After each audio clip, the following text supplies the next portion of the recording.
ओम शांति। 30 जनवरी 2026 आज का पुरुषार्थ। आज मीठे बाबा ने हमें याद की सैक्रीन, मिठास और शक्ति के माध्यम से पावन बनने और जीवन को सुखमय बनाने की बहुत गहरी समझानी दी है।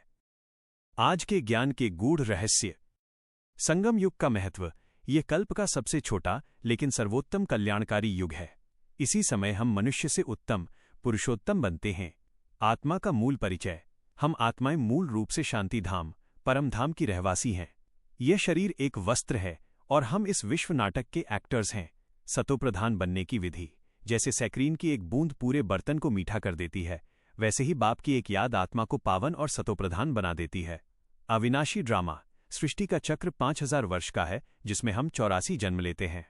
अब नाटक पूरा हो रहा है और सबको वापस घर जाना है। एक ही सद्गति दाता। दुनिया में कोई भी मनुष्य की सद्गति नहीं कर सकता। केवल निराकार शिव बाबा ही ज्ञान देकर सबको पावन बनाते हैं। पुरुषार्थ कैसे करें? श्रेष्ठ पद पाने के लिए बाबा ने निम्नलिखित पुरुषार्थ बताए हैं। 1. देही अभिमानी का अभ्यास। घड़ी घड़ी स्वयं को आत्मा निश्चय करें। यह याद रखें कि मैं आत्मा इस शरीर द्वारा पार्ट बजा रही हूं। 2.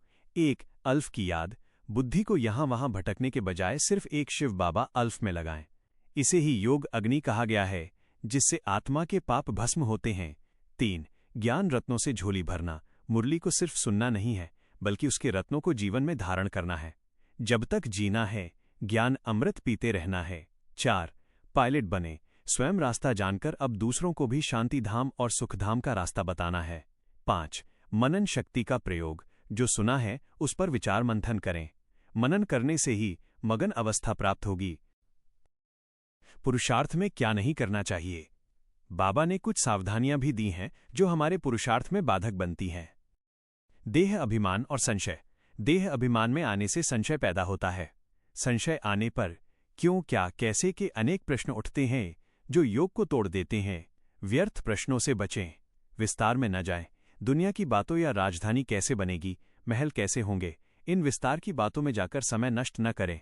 मुख्य लक्ष्य पावन बनने पर रखें। माया की विस्मृति। माया घड़ी घड़ी बाबा को भुलाने की कोशिश करेगी, उससे हार नहीं माननी है।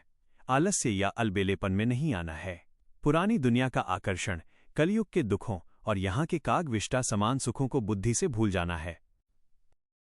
आज का स्वमान और अभ्यास। स्वमान। मैं मगन अवस्था का अनुभव करने वाली अनुभवी मूर्त आत्मा हूं। अभ्यास की विधि। सुबह अमृत वेला। स्वयं को परमात्मा की मोहब्बत के सागर में समाया हुआ अनुभव करें। सोचें, मैं सागर की गोद में हूं।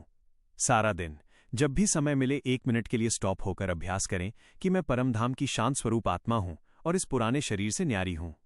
कर्म करते समय बाबा मेरे साथ है और मैं बाबा की श्रीमत पर चल रहा हूं।